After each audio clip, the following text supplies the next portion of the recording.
Hello everyone, welcome to the top PYQ session of matrices and determinants, and today we are going to discuss the top questions from JEE Main 2024. अब 2024 में तीन ऐसे topics थे जिसमें सबसे ज्यादा number of questions पूछे गए हैं। पहला topic is properties of adjoint, और ये तो ना वैसे भी जेई मेन का ऑल टाइम फेवरेट टॉपिक है। हर साल प्रॉपर्टीज ऑफ एडजॉइंट में से नंबर ऑफ क्वेश्चंस पूछे जाते हैं, 2024 में भी पूछे गए हैं।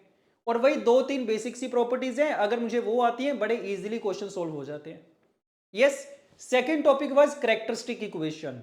अब ये थोड़ा सा अनएक्सपेक्टेड टॉपिक था। जनरली इस पे एक आधा मुश्किल से क्वेश्चन पूछा जाता है, और वो भी अगर पूछा जाए तो बिना कैरेक्टरिस्टिक इक्वेशन का कंसेप्ट यूज किए सोल्व हो जाता है। बट 2024 में एक्सक्लूसिवली कैरेक्टरिस्टिक इक्वेशन पे क्वेश्चंस पूछे गए हैं, और काफी नंबर ऑफ क्वेश्चंस पूछे गए हैं, तो इस पे हमारा मेन फोकस रहेगा। क्योंकि इसकी प्रैक्टिस भी हमारी जनरली कम होती है, तो क्वेश्चंस के थ्रू प्रैक्टिस करेंगे, पता चलेगा किस टाइप के क्वेश्चंस आ रहे हैं। एंड फाइनली तीसरा टॉपिक था सॉल्यूशन ऑफ इक्वेशन। तो डिटर्मिनेंट्स चैप्टर में टेक्निकली वो वाला पार्ट रिमूव हो गया सिलेबस में से कि इक्वेशंस को कैसे सोल्व करने हैं, बट उस पे क्वेश्चंस पूछे गए 2024 में, और उससे पहले तो खूब नंबर ऑफ क्वेश्चंस आती थी वहां से। तो जितना इंपॉर्टेंट वो पहले था 2024 के, अभी भी वो उतना इंपॉर्टेंट है, तो उसको गलती से भी मिस मत करके जाना, उसकी भी प्रैक्टिस करनी पड़ेगी हमें। राइट, तो ये दो तीन टॉपिक्स आपको ज्यादा देखने को मिलेंगे। प्रॉपर्टीज ऑफ एडजॉइंट हो गया, कैरेक्टरिस्टिक इक्वेशन हो गया, और सॉल्यूशन ऑफ इक्वेशन। एक और ऐसा टॉपिक है जो जेई का ऑल टाइम फेवरेट है, that is high powers of matrix. हालांकि 2024 में उतने ज्यादा नंबर ऑफ क्वेश्चन वहां से नहीं आए, बट यस कुछ ना कुछ नंबर ऑफ क्वेश्चन आप वहां से हमेशा एक्सपेक्ट कर सकते हो। यस, तो सेशन स्टार्ट कर रहे हैं, और साथ में ना पार्टिसिपेट करना। जो भी क्वेश्चन स्क्रीन पे आएगा उसको सोचना, पहले सोल्व करने की ट्राई करना, और अगर आपका आंसर मेरे से पहले आ जाए तो भाई कमेंट्स में बता देना उसको। और दो क्वेश्चंस मैं आपको दूंगा होमवर्क के लिए, उनके आंसर भी आपको सोल्व करके कमेंट्स में बताने हैं। राइट, ठीक बात है। तो सेशन स्टार्ट कर रहे हैं, थोड़ा एक्टिव हो जाओ। Let's see. Let A matrix is given 2x2 का मैट्रिक्स है। पहले तो 2x2 को देख के ना वैसे थोड़ी सी तसल्ली हो जाती है कि सर इजीली कैलकुलेशन हो जाएगी। 3x3 में तो कैलकुलेशन ही बड़ी ज्यादा हो जाती है। यस, तो 2x2 का एक मैट्रिक्स गिवन है। B matrix is equal to this I plus adjoint of A plus adjoint of A का square plus adjoint of A की पावर 10। तो एक तो एडजॉइंट की बात कर रहे हैं सर, सीरीज आ गई है मेरे पास, जीपी जैसी कुछ सीरीज लग रही है। और एक चीज क्या नोटिस कर पा रहे हैं कि बड़ी सी पावर्स आ गई हैं, पावर 2, 3, 4 से लेके 10 तक जा रहे हैं। तो कौन सा पैटर्न फॉलो हो रहा है? हाई पावर्स वाला। और मैंने आपको बताया था कि भाई हर साल क्वेश्चंस पूछे जाते हैं high powers of the matrix पे। और इसको देख के ना घबराना नहीं है, बल्कि थोड़ा खुश हो जाते हैं हम इसको देख के, तो क्योंकि पता है जब भी हाई पावर की बात आएगी ना, एक ही तरीका है जो हमेशा फॉलो करते हैं। क्या तरीका है सुनो एक बार, कि अगर सर मुझे ए की पावर एन पूछा गया है ना, कोई भी पावर पूछी गई है, क्या करता हूं मैं हमेशा? ए तो मुझे गिवन होगा, ए स्क्वायर में फाइंड करूंगा, ए क्यूब फाइंड करूंगा। इतना फाइंड करके जनरली मुझे कोई ना कोई पैटर्न दिखना स्टार्ट हो जाता है। जैसे सीक्वेंस एंड सीरीज में होता है कि सर पहली टर्म पता है, दूसरी टर्म पता है, तीसरी टर्म पता है, पैटर्न पता चल जाता है, उसको जनरलाइज कर देते हैं। यही काम यहां पे करना होता है। ए मैट्रिक्स होगा, ए स्क्वायर फाइंड करेंगे, ए क्यूब फाइंड करेंगे, कोई ना कोई पैटर्न दिखना स्टार्ट हो जाएगा आपको। और जैसे ही मुझे पैटर्न दिखेगा, इसको मैं जनरलाइज करके ए की पावर एन फाइंड कर दूंगा। हमेशा ये करेंगे। यस, ठीक बात है। तो बी मैट्रिक्स इस वाले फॉर्मेट में दे रखे। क्या पूछा गया? Then the sum of all the elements of the matrix B. तो बेसिकली बी मैट्रिक्स फाइंड करने की ट्राई करनी है। तो कर दें क्या? अब देखो इस पे जीपी वाला फॉर्मूला तो क्या ही लगाएंगे, मैट्रिसेस आ गए हैं। जीपी वाले फॉर्मूला में तो नीचे क्या होता है? 1 माइनस आर होता है। तो मैट्रिसेस को तो नीचे लिखना पॉसिबल नहीं है, डिनोमिनेटर में लिखना पॉसिबल नहीं है। तो जीपी वाला ऑप्शन तो मेरे पास नहीं है। मैं वही करने की ट्राई करता हूं कि सर एडजॉइंट ए फाइंड कर लेते हैं पहले, फिर उसका स्क्वायर फाइंड करेंगे, फिर उसका क्यूब फाइंड करेंगे, और फिर उसको जनरलाइज करने की ट्राई करेंगे। ठीक बात है, तो करें स्टार्ट। और इसको ना मैं कुछ नाम दे देता हूं, सी मान लेते हैं अभी के लिए। तो देखो ध्यान से एक बार। सो बी मैट्रिक्स हमारा क्या है? I plus C square plus up to C की पावर 10। तो पहले सी फाइंड कर लें क्या? ठीक है, C is equal to adjoint of A. Adjoint तो फाइंड करना आता ही है।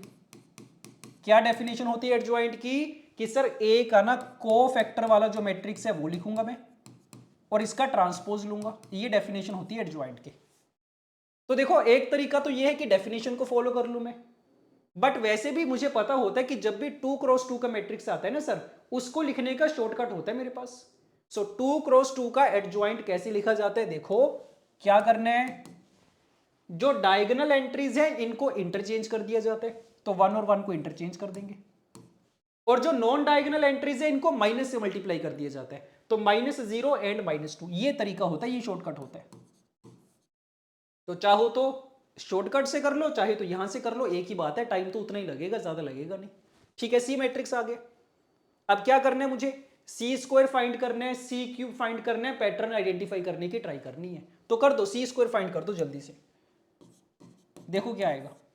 मैट्रिक्स मल्टीप्लीकेशन तो करनी आती है मुझे, करते जाओ साथ साथ में। क्या बनेगा, फर्स्ट रो फर्स्ट कॉलम 1 आ गया, first row second column -4, second row first column 0, second row second column 1, ये चीज आ गई है। अभी 2 से शायद ना पता चले, एक और फाइंड करना पड़ेगा। सी क्यूब क्या होता है कि सर सी स्क्वायर को ना सी से मल्टीप्लाई कर देते हैं, इसको भी करके देखो क्या आ रहा है। सो this will B 1, this will B -6, this is 0, this is 1।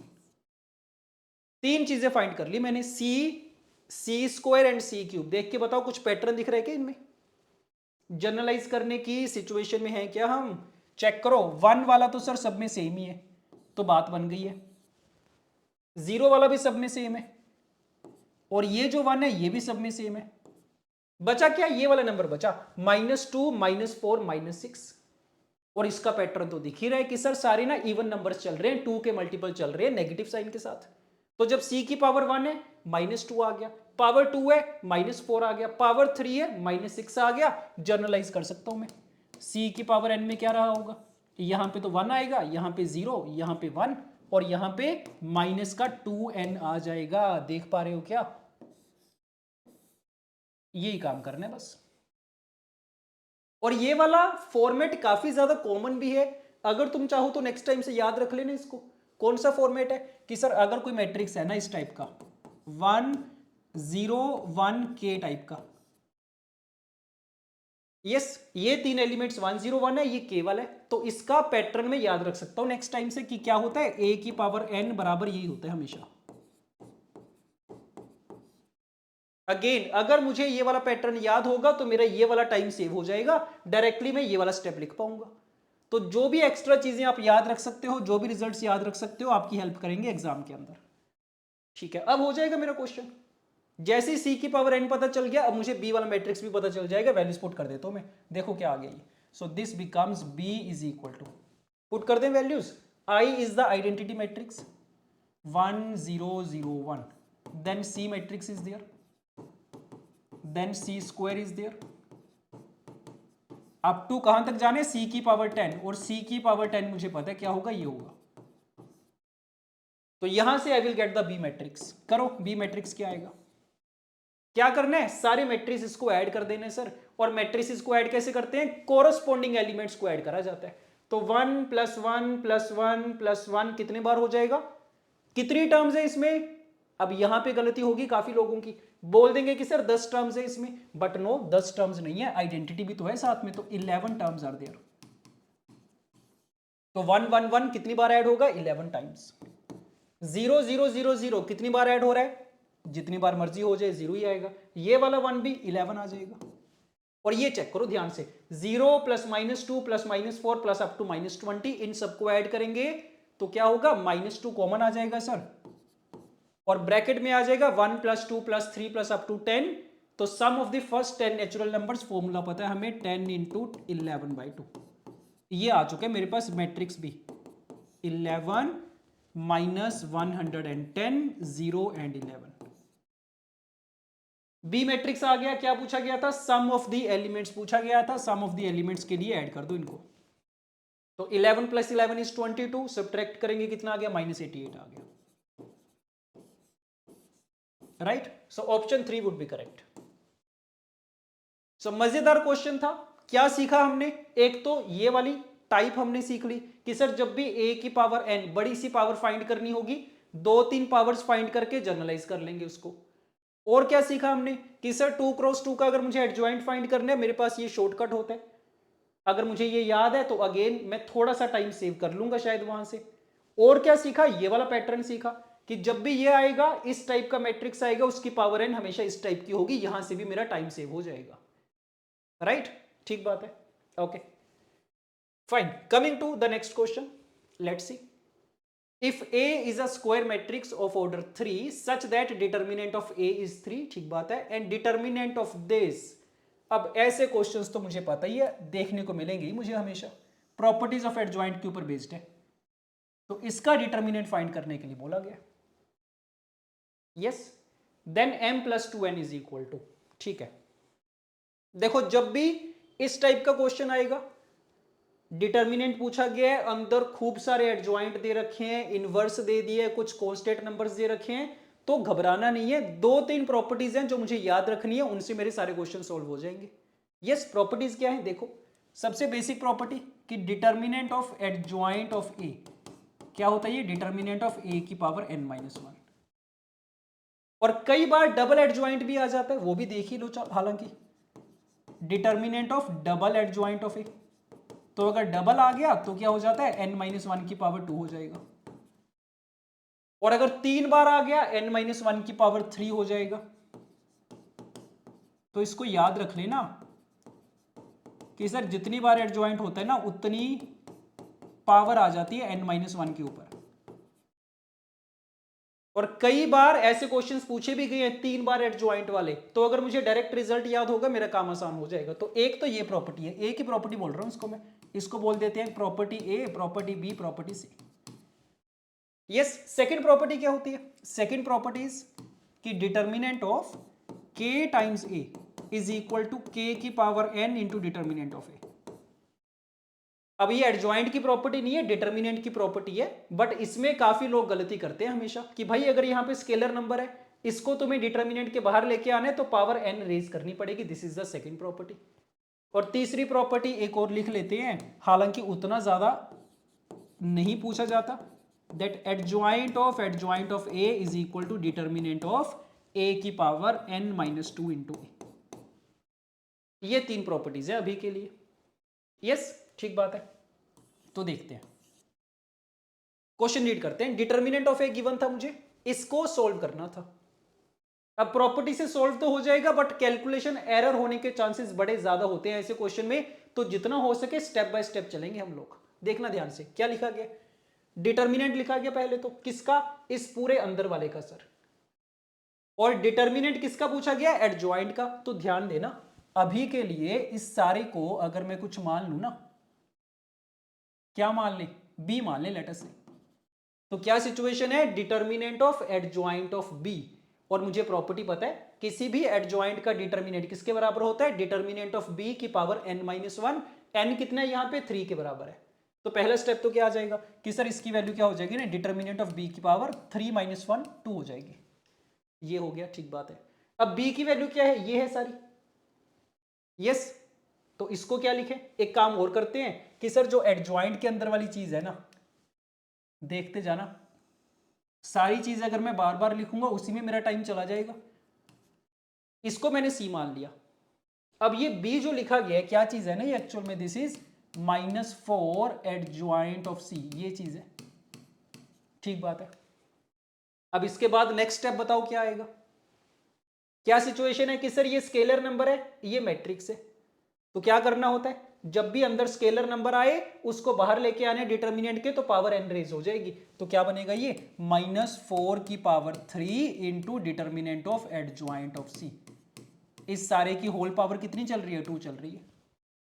Yes, तो -4 को मैंने डिटर्मिनेंट के बाहर ले लिया, ये चीज आ गई है। तो ये -4 की पावर 3 था जो 6 बन गया।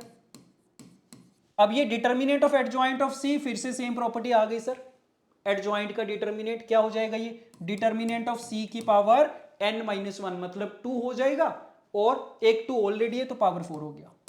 ये चीज आ गई है। स्टेप बाय स्टेप चलते जा रहे हैं। अब सी कौन था, ये सारा था सी, तो एक बार मैं लिख देता हूं इसको पूरा। तो डिटर्मिनेंट के अंदर कितना, -3 times adjoint of 3 times adjoint of 2a का इनवर्स। कितना कंफ्यूजिंग दिखा गया।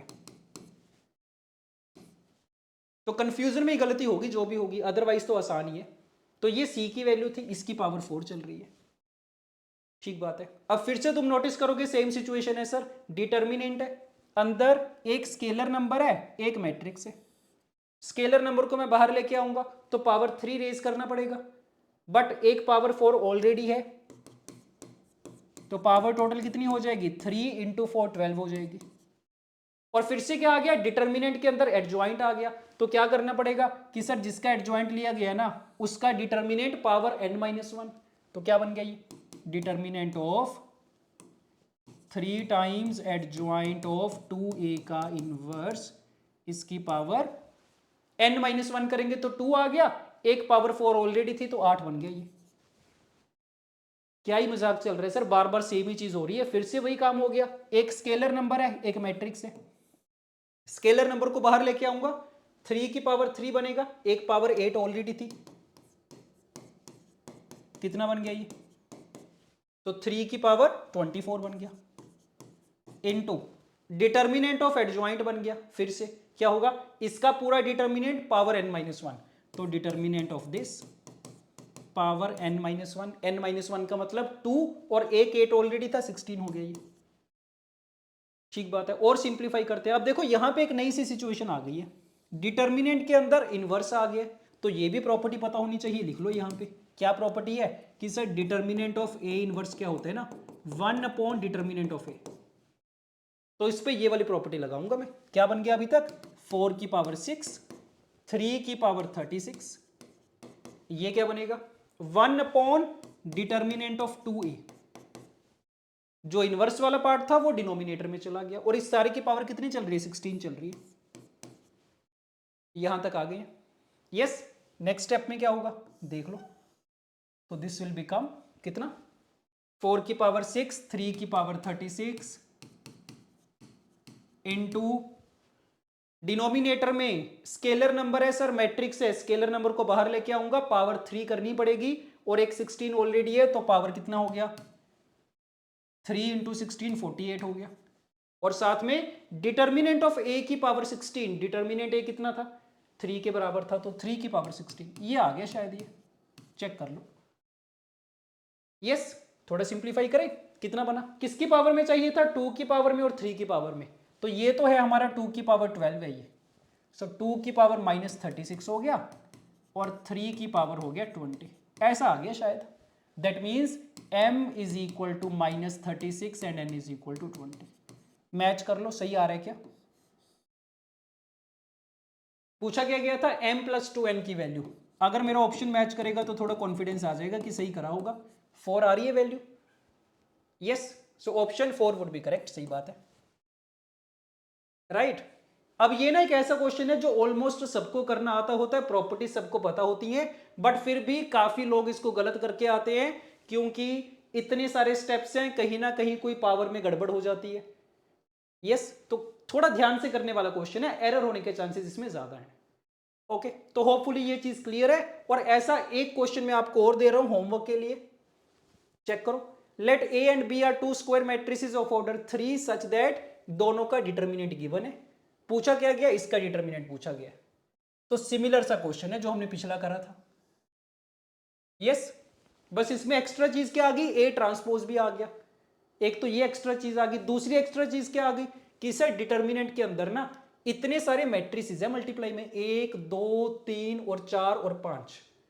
तो ये प्रॉपर्टी भी मुझे पता होनी चाहिए कि डिटर्मिनेंट के अंदर अगर कुछ भी नंबर ऑफ मैट्रिसेस आ जाए, स्क्वायर मैट्रिसेस आ जाए अगर, तो डिटर्मिनेंट तीनों के ऊपर डिस्ट्रीब्यूट हो जाता है। पता है ये चीज हमें। तो इसमें तो यही काम करूंगा मैं कि सर ए ट्रांसपोज का डिटर्मिनेंट अलग कर लेंगे, ए का डिटर्मिनेंट अलग कर लेंगे, इस पूरे बड़े वाले का अलग कर लेंगे, ए अलग कर लेंगे, ए ट्रांसपोज अलग कर लेंगे, और उसके बाद मुझे यह भी पता है कि ए ट्रांसपोज का डिटर्मिनेंट ए के बराबर होता है। तो ये दो प्रॉपर्टीज एक्स्ट्रा यूज हो जाएंगी, बाकी एडजॉइंट वाली प्रॉपर्टी जो हमने अभी करी थी उनका यूज तो आ ही जाएगा। यस, ठीक बात है। तो this is the homework question for you, HW1 लिख रहा हूं मैं, दो होमवर्क क्वेश्चंस मिलेंगे, this is the homework question number 1, solve करना अच्छे से, जो भी आपका आंसर आएगा कमेंट्स में मार्क करके बताना मुझे ABCD कौन सा आ रहा है, राइट? ठीक बात है। Okay, coming to the next question, again बड़ा ज्यादा अमेजिंग क्वेश्चन है, पढ़ के देखते हैं एक बार। Let R is equal to this 3x3 का मैट्रिक्स है, be a non zero 3x3 matrix, ठीक है, वेयर ये देखो कंडीशन दे रखी है मुझे, x sine theta is equal to y times sine of this, z times sine of this is not equal to 0, theta belongs to 0 to 2 pi. जो भी ऐसी इंफॉर्मेशन होती है ध्यान रखा करो उसका, नॉट इक्वल टू 0 भी स्पेशल टाइप की इंफॉर्मेशन है, ध्यान रखेंगे। For a square matrix M, let trace of M denote the sum of all the diagonal entries, ये तो पता ही होता है हमें, ट्रेस का मतलब क्या होता है, sum of the diagonal entries होता है, कोई बड़ी बात नहीं है इसमें तो। देन अमंग द स्टेटमेंट्स, दो स्टेटमेंट्स बोली गई है, trace of R is equal to 0, trace of adjoint R is equal to 0, then this, ठीक है। पूछा गया कौन सी स्टेटमेंट ट्रू है, कौन सी स्टेटमेंट फॉल्स है, तो क्या हो गया लग रहा है कुछ आइडिया, कहां से स्टार्ट करें इसको, देखने में थोड़ा सा डरावना सा लग रहा है ना कि काफी बड़ा सा स्टेटमेंट आ गया सर। देखो इंफॉर्मेशन मेरे पास क्या है, इंफॉर्मेशन तो इतनी है इस मैट्रिक्स के बारे में कि सर XYZ ना इस रिलेशन को होल्ड कर रहे हैं, तो जो भी मुझे चीजें फाइंड आउट करनी पड़ेंगी इसी इंफॉर्मेशन से करनी पड़ेंगी, और अल्टीमेटली क्या चाहिए, आर का ट्रेस चेक करना है, एडजॉइंट आर का ट्रेस चेक करना है। तो इसको देख के बताओ मुझे इस इंफॉर्मेशन को कैसे यूज करेंगे, लग रहा है कुछ आइडिया।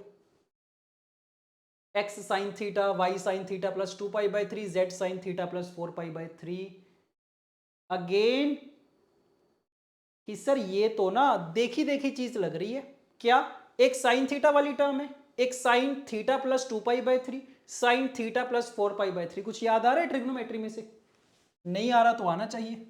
क्या रिजल्ट याद आ रहा है कि सर इन तीनों का सम तो ना 0 के बराबर होता है हमेशा,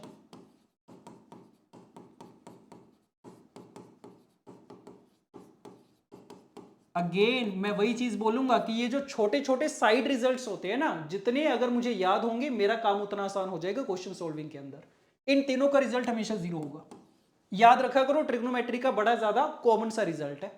और साइन की जगह अगर कोस हो जाता, cos theta plus 2π/3, cos theta plus 4π/3, उसका रिजल्ट भी 0 होगा।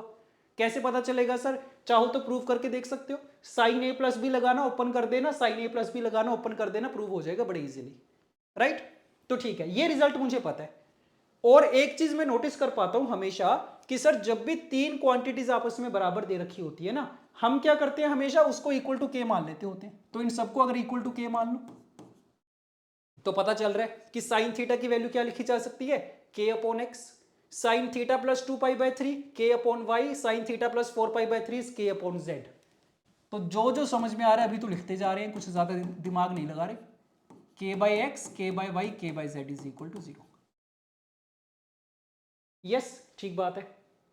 अब इसने ये भी दे रखा था, देखो कितनी छोटी छोटी चीजों का यूज कर पा रहे हैं हम, इसने दे रखा था कि भाई k की जो वैल्यू है ना वो नॉट इक्वल टू 0 है, अगर ये नॉट इक्वल टू 0 है फिर तो इससे मैं डिवाइड करवा दूंगा सारी इक्वेशन को।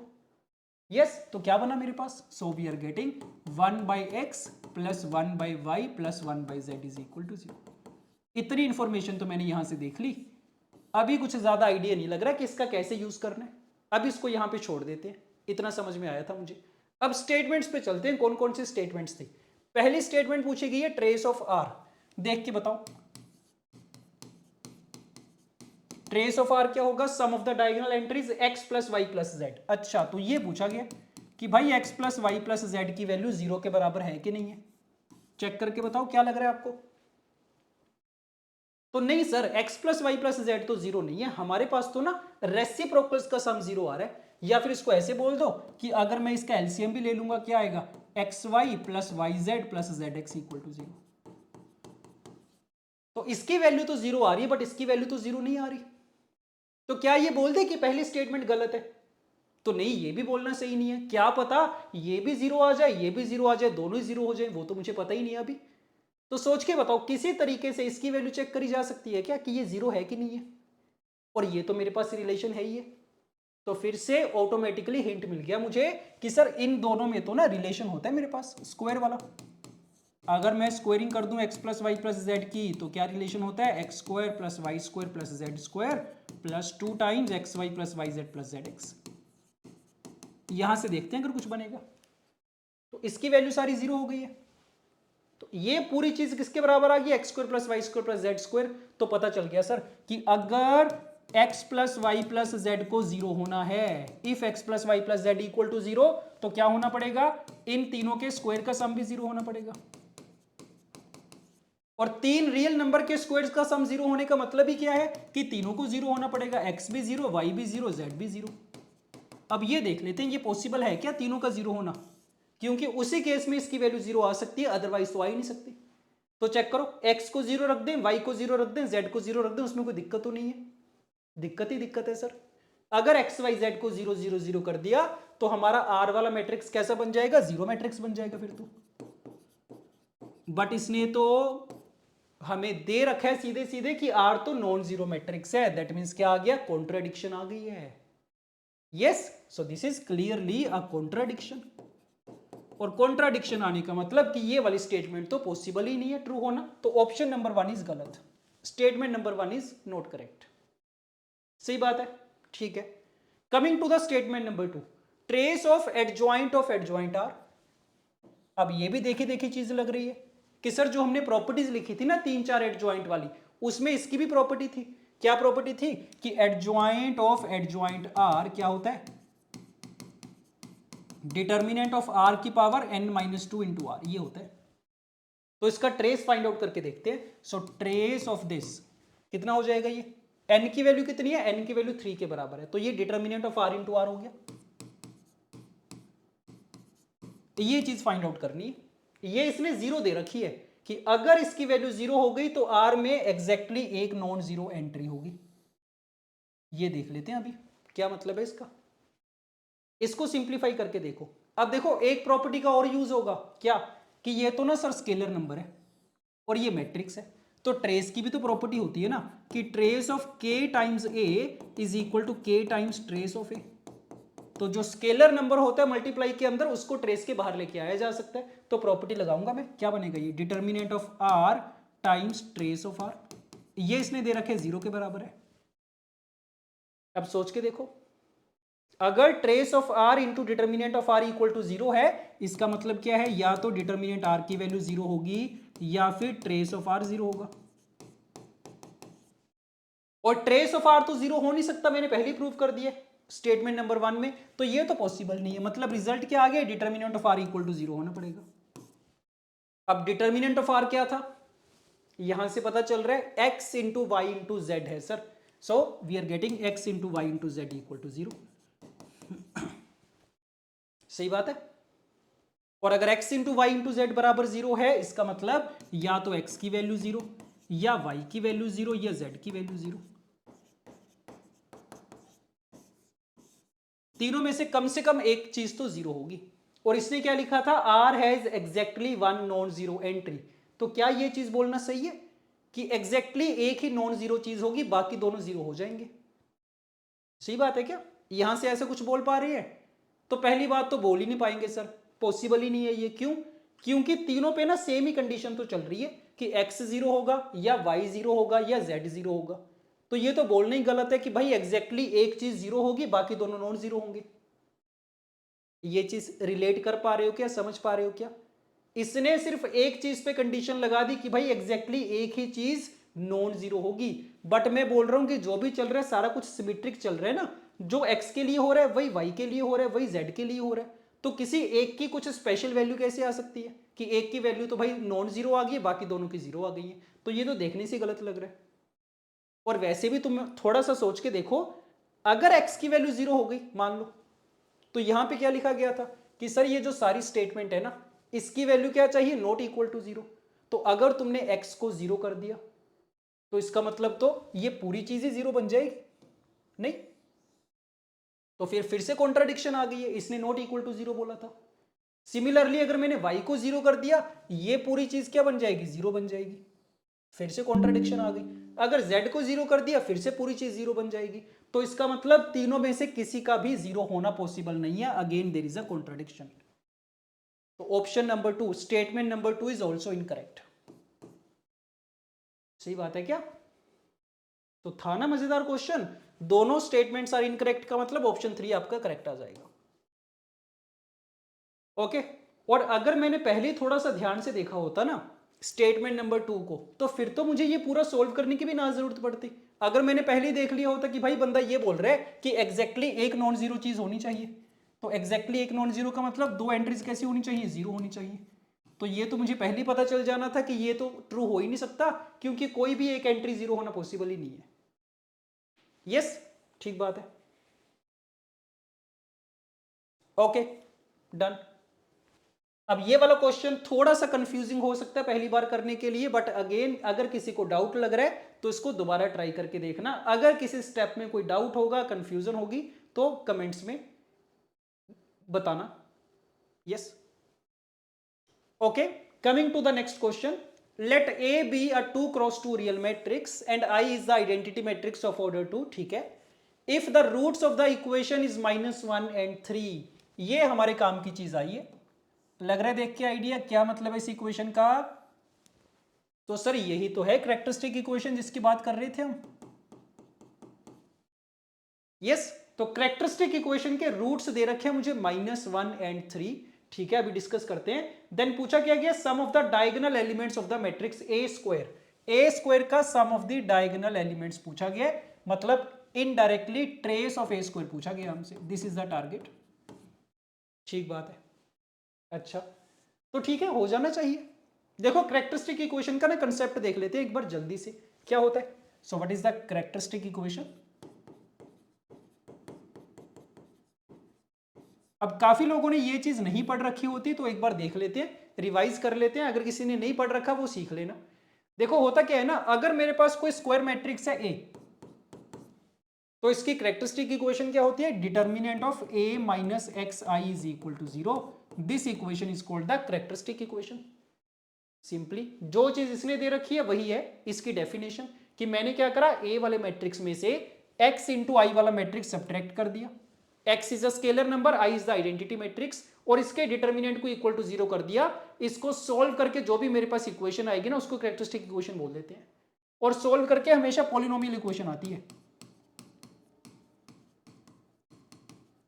यस, या तो क्वाड्रेटिक आएगी, क्यूबिक आएगी, एंड सो ऑन। और अगर 2x2 का मैट्रिक्स है क्वाड्रेटिक आएगी, 3x3 का मैट्रिक्स है क्यूबिक आएगी। तो जितना मैट्रिक्स का ऑर्डर होता है उतने डिग्री की पॉलिनोमियल इक्वेशन आती है। एक तो ये चीज मुझे पता होनी चाहिए, ये पहला पॉइंट है। दूसरा पॉइंट क्या है कि सर हर मैट्रिक्स ए ना अपनी कैरेक्टरिस्टिक इक्वेशन को सेटिस्फाई करता है। यस, तो यहां से जो भी पॉलिनोमियल इक्वेशन आएगी, ए मैट्रिक्स इसको सेटिस्फाई करेगा। So A will satisfy its characteristic equation. ये दो छोटे छोटे से पॉइंट्स हैं, इनको अगर मैंने याद रख लिया, मेरे सारे क्वेश्चन सॉल्व हो जाएंगे कैरेक्टरिस्टिक इक्वेशन वाले। पहला ये होती है कैरेक्टरिस्टिक इक्वेशन, और एक बार अगर मेरे पास एक्स में कैरेक्टरिस्टिक इक्वेशन आ गई, तो जो मैट्रिक्स ए है मैं उसको सेटिस्फाई करवा सकता हूं कैरेक्टरिस्टिक इक्वेशन के अंदर। ये दो चीजें हमारे काम की। ठीक बात है। एक और छोटा सा रिजल्ट है मेरे पास कैरेक्टरिस्टिक इक्वेशन को लेके, क्या कि सर जब भी 2x2 का मैट्रिक्स गिवन होता है, उसकी कैरेक्टरिस्टिक इक्वेशन तो मैं याद रख सकता हूं हमेशा। क्या आती है ना, ये आती है x square minus trace of A into x plus determinant of A equal to 0। तो मुझे बार बार सोल्व करने की जरूरत नहीं है, मैं अगर रिजल्ट को याद रखूंगा डायरेक्टली लिख सकता हूं कैरेक्टरिस्टिक इक्वेशन। और हमने क्या सीखा था कि सर हर मैट्रिक्स अपनी इक्वेशन को सेटिस्फाई तो करता ही है, तो इसमें अगर मैं ए को सेटिस्फाई करवा दूं, देखो क्या बनेगा, एक्स की जगह ए रखा, फिर से एक्स की जगह ए रखा, और डिटर्मिनेंट ऑफ ए तो स्केलर नंबर है, तो इसको आई से मल्टीप्लाई करना पड़ेगा, तभी सेंस बनेगा। तो ये चीज आ जाएगी मेरे पास। मतलब क्या सिचुएशन आ गई है कि ए स्क्वायर में, ए में और आई में रिलेशन आ गया मेरे पास। तो यही सिग्निफिकेंस है कैरेक्टरिस्टिक इक्वेशन का, कि अगर मुझे ए वाला मैट्रिक्स गिवन है और ए स्क्वायर को मुझे फाइंड करना है ए और आई के टर्म्स में, then characteristic equation will help me. और सिर्फ ए स्क्वायर ही नहीं, अगर ए क्यूब को भी फाइंड करना है, ए की पावर 4 को भी फाइंड करना है, ए की पावर -1 को भी फाइंड करना है। So whenever I need to express A की power n in terms of A and I, तब कैरेक्टरिस्टिक इक्वेशन का यूज करा जाएगा हमेशा। ऐसे याद रखेंगे इसको। यस, तो ये पूरा कंसेप्ट हमने डिस्कस कर लिया कैरेक्टरिस्टिक इक्वेशन का। अब इसके ऊपर 2-3 क्वेश्चन करेंगे तो पूरी क्लैरिटी आ जाएगी। तो देखो स्टार्ट कर रहे हैं। कैरेक्टरिस्टिक इक्वेशन गिवन है मुझे, कितने डिग्री का मैट्रिक्स है, 2x2 ऑर्डर का मैट्रिक्स है। तो वो तो मुझे पता ही है सर कि इसको अगर मैं सोल्व करूंगा ना तो कैसी इक्वेशन आएगी, ये बन जाएगी x² minus trace of a times x plus determinant of a equal to 0। और इसके रूट्स मुझे दे रखे हैं -1 और 3। तो अब तो हमें करना आता ही है कि सर कैरेक्टरिस्टिक इक्वेशन है मेरे पास, सॉरी क्वाड्रेटिक इक्वेशन है, उसके 2 रूट्स हैं मेरे पास, तो सम ऑफ रूट्स और प्रोडक्ट ऑफ रूट्स का यूज कर सकते हैं। तो देखो सम ऑफ रूट्स कितना आ गया, यहां से 2 आ जाएगा, यहां से ट्रेस ऑफ ए, एक चीज आ गई है, ट्रेस ऑफ ए आ गया। प्रोडक्ट ऑफ रूट्स करेंगे, यहां से -3 आ रहा है और इक्वेशन से डिटर्मिनेंट ऑफ ए, ये 2 चीजें आ गई मुझे ए मैट्रिक्स के बारे में। यस, अच्छा अब देखो क्वेश्चन क्या है कि मुझे ट्रेस पता चल गया, डिटर्मिनेंट पता चल गया, चाहिए क्या मुझे, ए स्क्वायर का ट्रेस चाहिए। ये बता दो कैसे फाइंड करेंगे, how to find this with the help of this. अब ए स्क्वायर तो सर मेरे पास है ही नहीं है, उसका ट्रेस कैसे फाइंड कर दूं मैं। तो क्या कर सकते हैं, देखो 2 तरीके हो सकते हैं मेरे पास ऐसे सिचुएशन में। मेथड 1 तो क्या, अगर मुझे ज्यादा दिमाग नहीं लगाना तो मैं तो क्या करूंगा, ए मैट्रिक्स को एज्यूम कर सकता हूं ABCD इस वाले फॉर्मेट में। ये एज्यूम कर लिया, क्या कुछ इंफॉर्मेशन है मेरे पास, इसका ट्रेस मुझे गिवन है a प्लस डी, इसकी वैल्यू 2, डिटर्मिनेंट मुझे गिवन है, इसकी वैल्यू -3, और ए स्क्वायर वाला मैट्रिक्स मैं फाइंड कर लूंगा अपने एंड से। सो ए स्क्वायर इज ऐसे ABCD। मुझे क्या चाहिए, सिर्फ डायगोनल एलिमेंट्स का सम चाहिए ना। तो देखो यहां से डायगोनल एलिमेंट्स क्या आएंगे ए स्क्वायर के, so this will be A square first row first column a square plus BC, और सेकंड वाला क्या आएगा, second row second column BC plus D square, ये आएगा। बाकी 2 से मुझे कोई मतलब नहीं है। तो कितना आ गया ट्रेस ए स्क्वायर का, so trace of A square is A square plus D square plus 2BC, ये आ गया। तो मुझे सोच के बता दो, क्या इन दोनों चीजों की हेल्प से, सॉरी इन दोनों चीजों की हेल्प से, दिस एंड दिस, क्या मैं ये चीज फाइंड कर सकता हूं, A square plus D square plus 2BC हो जाएगी sir. A square plus D square को तो क्या लिखा जा सकता है, A plus D whole square -2AD लिखा जा सकता है। और देखो सारी वैल्यूज हैं मेरे पास, ए प्लस डी की वैल्यू कितनी, 2 का स्क्वायर करेंगे 4 आ गया, -2 इज कॉमन, ब्रैकेट में AD माइनस BC कितना आ गया, -3 आ गया, आंसर इज 10। हो गया सोल्व, यस और नो। तो जब भी 2x2 का मैट्रिक्स गिवन होगा, ये वाला ऑप्शन तो मेरे पास है ही है कि सर जनरल फॉर्म में ना मैट्रिक्स एज्यूम कर सकता हूं, ज्यादा टाइम नहीं लगेगा उसमें। 3x3 में कैलकुलेशन थोड़ी ज्यादा बन जाती है। डन, ये हो गया मेथड 1। बट मेथड 2 भी है मेरे पास, स्मार्ट तरीका भी है करने का। क्या, कैरेक्टरिस्टिक इक्वेशन का यूज करते हैं ना सर। क्या सीखा था मैंने कि जब भी a की पावर n को a और i के टर्म्स में एक्सप्रेस करना हो, मैं कैरेक्टरिस्टिक इक्वेशन की हेल्प ले सकता हूं। तो करूंगा क्या मैं, ये मेरे पास थी कैरेक्टरिस्टिक इक्वेशन, इसको लिख लेते हैं दोबारा से, रूट्स तो मेरे पास थे ही। तो characteristic equation was x² minus 2 times x minus 3 is equal to 0। तो रूट्स की हेल्प से मैंने ये कैरेक्टरिस्टिक इक्वेशन लिख ली है। और क्या सीखा था कि हर मैट्रिक्स A अपनी कैरेक्टरिस्टिक इक्वेशन को सेटिस्फाई करता है। तो क्या बन जाएगा ये A² minus 2 times A minus 3 times I equal to 0। देख रहे हो क्या कि सर A² ना मेरे पास आ चुका है A और I की टर्म्स में, और वही तो चाहिए था मुझे, A² ही तो चाहिए था। और अब इसका ट्रेस चाहिए तो मैं तो दोनों साइड पे ट्रेस ले लूंगा सिंपली। अब तो मेरा क्वेश्चन सॉल्व हो चुका है। ट्रेस की प्रॉपर्टीज होती हैं कि सर दोनों मैट्रिसेस के ऊपर डिस्ट्रीब्यूट कर सकते हैं, और जो स्केलर नंबर होता है वो बाहर आ जाता है। सो 2 times trace of A plus 3 times trace of I, ये बन गया। ट्रेस ऑफ A मेरे पास है क्या, हाँ जी 2 के बराबर है। ट्रेस ऑफ I बता दो कितना होगा, आइडेंटिटी मैट्रिक्स का ट्रेस तो 1 0 0 1, 2 ही है, 2x2 है, तो सम कितना आ जाएगा, 2 आ जाएगा। सो 4 + 6 10 वुड बी द आंसर। यहां से भी 10 आ रहा है, जैसे मर्जी कर लो। यस, तो बिल्कुल छोटा सा कंसेप्ट है बट बड़ा ज्यादा यूजफुल कंसेप्ट है जब भी मुझे ये चीज चाहिए कि a की पावर n को a और i के टर्म्स में एक्सप्रेस करना है। काफी क्वेश्चन आप ऐसे भी नोटिस करोगे जिसमें आपको पूछा जाएगा कि भाई a इनवर्स को फाइंड करो a और i के टर्म्स में, तब भी मैं कैरेक्टरिस्टिक इक्वेशन का यूज करूंगा। डन। और क्वेश्चंस की प्रैक्टिस करते हैं और क्लैरिटी आएगी। देखो ध्यान से, let A is a 2x2 symmetric matrix. ठीक है, सिमेट्रिक मैट्रिक्स का मतलब पता है मुझे कि sir A transpose equal to A type की सिचुएशन होगी, such that A times this is equal to this, relation दे दिया एंड डिटर्मिनेंट ऑफ A भी दे रखे, ठीक बात है। If A inverse equal to this, देखो वही सिचुएशन आ गई है, A इनवर्स हमें दे रखा है A और I के टर्म्स में, तो हिंट मिल गया कि सर कैरेक्टरिस्टिक इक्वेशन का यूज कर सकते हैं। Where I is an identity matrix over 2x2 then alpha plus beta find करना है। तो लग रहा है इजी क्वेश्चन, डुएबल क्वेश्चन लग रहा है क्या?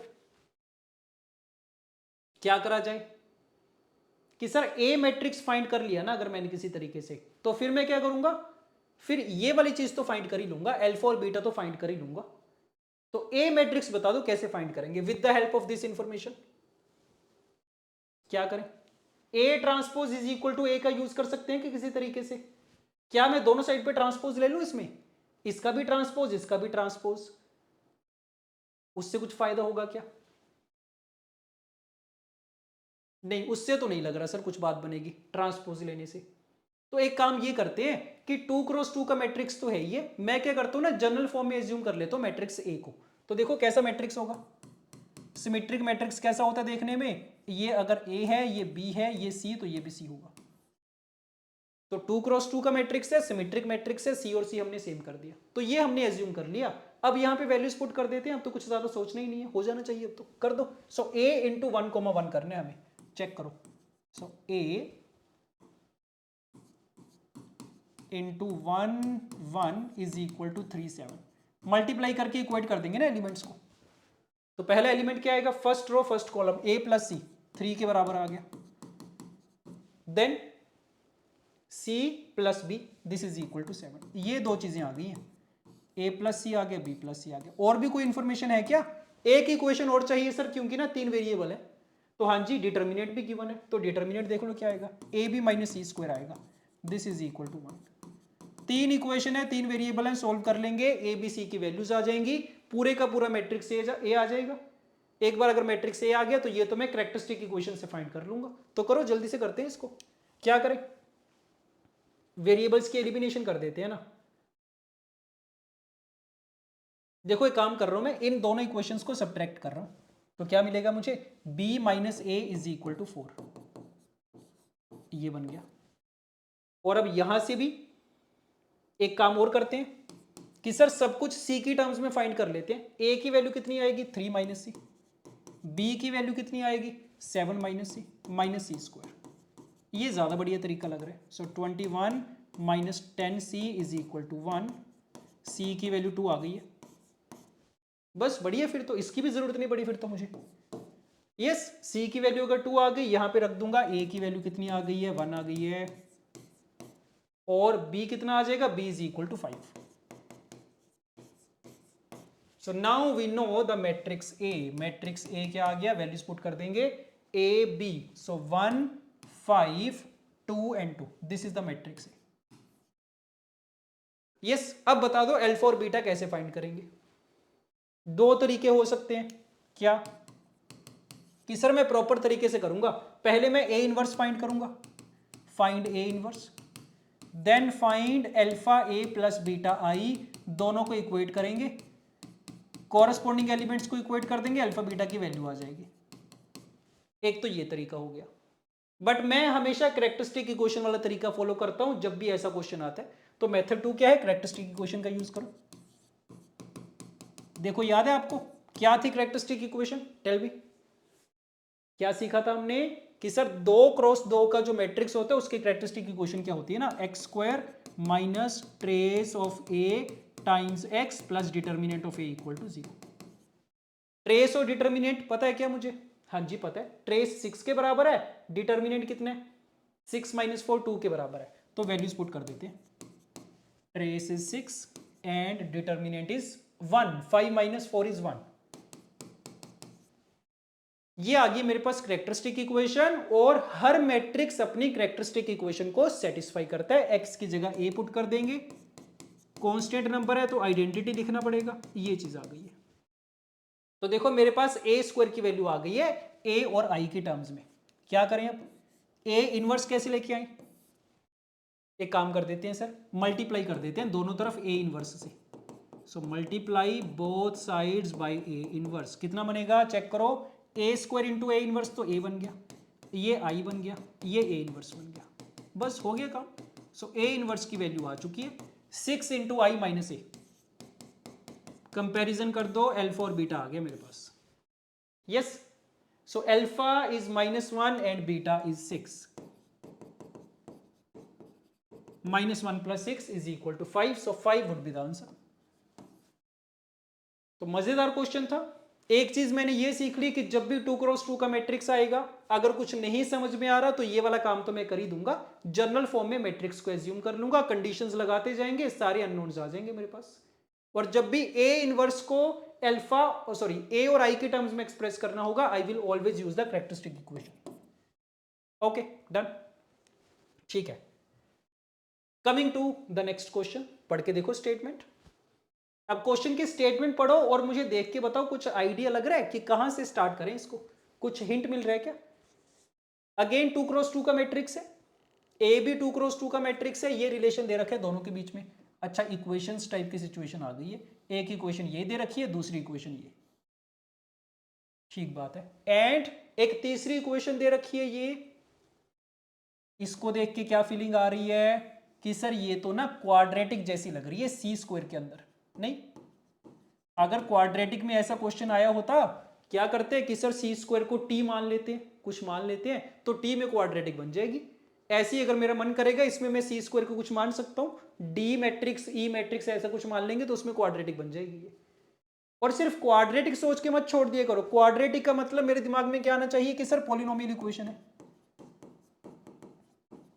और जब भी तुम्हें मैट्रिसेस में पॉलिनोमियल इक्वेशन चाहिए, क्वाड्रेटिक चाहिए, क्यूबिक चाहिए, मतलब किससे रिलेट करेंगे, कैरेक्टरिस्टिक इक्वेशन से रिलेट कर सकते हैं। तो characteristic equation of C square create करने की बात कर रहे हैं, इतना मुझे आइडिया लग रहा है। आ रही बात समझ में। तो अगर मुझे सी स्क्वायर वाले मैट्रिक्स में, किसी भी मैट्रिक्स में क्वाड्रेटिक इक्वेशन बनानी है, पॉलिनोमियल इक्वेशन बनानी है, मैं हमेशा क्या कोशिश करूंगा, उसकी कैरेक्टरिस्टिक इक्वेशन लिखने की कोशिश करूंगा। और 2x2 का मैट्रिक्स है, कैरेक्टरिस्टिक इक्वेशन तो लिखनी आती भी है मुझे। तो x square minus trace of C square into x plus determinant of C square equal to 0, इतना का आइडिया तो लग रहा है अभी मुझे। अच्छा बट सी वाला मैट्रिक्स तो नहीं गिवन है सर। अगर सी मैट्रिक्स गिवन होगा मेरा काम हो जाएगा फिर मैं सी स्क्वायर फाइंड करके उसका ट्रेस भी फाइंड कर लूंगा, डिटर्मिनेंट भी फाइंड कर लूंगा, काम हो जाएगा, अल्फा और बीटा की वैल्यू आ जाएगी। और वही पूछी गई मेरे से, 2 बीटा माइनस अल्फा पूछा गया। यस, तो इसका तो मुझे समझ में आ रहा है इसके साथ कैसे डील करने। बट प्रॉब्लम कहां पे आ रही है कि सर सी वाला मैट्रिक्स नहीं पता, सी मैट्रिक्स मुझे फाइंड करना पड़ेगा, और उसके लिए ये 2 इक्वेशंस गिवन है। तो ट्राई करो इन 2 इक्वेशन को सॉल्व करके सी की वैल्यू फाइंड कर सकते हैं क्या, ए और बी के टर्म्स में। और इनफैक्ट ए के टर्म्स में भी नहीं चाहिए, सिर्फ बी के टर्म्स में चाहिए, सिर्फ बी ही तो दे रखा है मुझे। तो कोशिश करो सी फाइंड करने की इन टर्म्स ऑफ बी। अब सी कहां पे दिख रहा है, यहां पे दिख रहा है, तो देखो यहां से स्टार्ट करूंगा मैं तो, राइट। और कोशिश करते हैं कि सी को ना यहां से बाहर निकाल लें, बी और बी इनवर्स के बीच में फंसी हुई है ये, सी को बाहर निकाल लेते हैं। तो पहले इस वाले बी को खत्म करेंगे, कैसे, सो दोनों साइड पे मल्टीप्लाई कर लेते हैं बी इनवर्स से। ये बेसिक चीजें तो करनी आती है मुझे कि सर अगर बी को हटाना है दोनों साइड पे बी इनवर्स से मल्टीप्लाई करूंगा, पर पहले मैं चेक करूंगा कि बी वाला मैट्रिक्स इन्वर्टिबल है कि नहीं है। तो यहां से चेक कर लेते हैं, डिटर्मिनेंट कितना है इसका, नॉन जीरो आ रहा है तो ठीक बात है, इनवर्स एग्जिस्ट करेगा तो मल्टीप्लाई कर देते हैं। और वैसे भी सर इसने खुद ही तो दे रखा है बी इनवर्स, तो एग्जिस्ट कर ही रहा होगा, कोई दिक्कत ही नहीं है। तो करो, कैसी मल्टीप्लाई करेंगे, प्री मल्टीप्लाई करेंगे। प्री और पोस्ट का खास तौर से ध्यान रखा करो मैट्रिसेस के अंदर, ठीक है। तो बी इनवर्स से मल्टीप्लाई करा, ये तो आई बन गया, तो C times B inverse is equal to B inverse into B. अब ये वाला बी इनवर्स भी हटाना है मुझे, तो दोनों साइड पे पोस्ट मल्टीप्लाई कर देते हैं बी से। ये तो काफी बार करते नजर आएंगे हम। क्या बन गया ये, C is equal to B inverse A B. तो सी मैट्रिक्स तो आ गया मेरे पास, बट प्रॉब्लम वही है कि सर ए की टर्म्स में भी आ रहा है और ए तो मुझे पता ही नहीं है। तो क्यों ना एक काम करें कि इसकी हेल्प से ए को भी एलिमिनेट कर दें। तो वो कर पाएंगे क्या? क्या आइडिया लग रहा है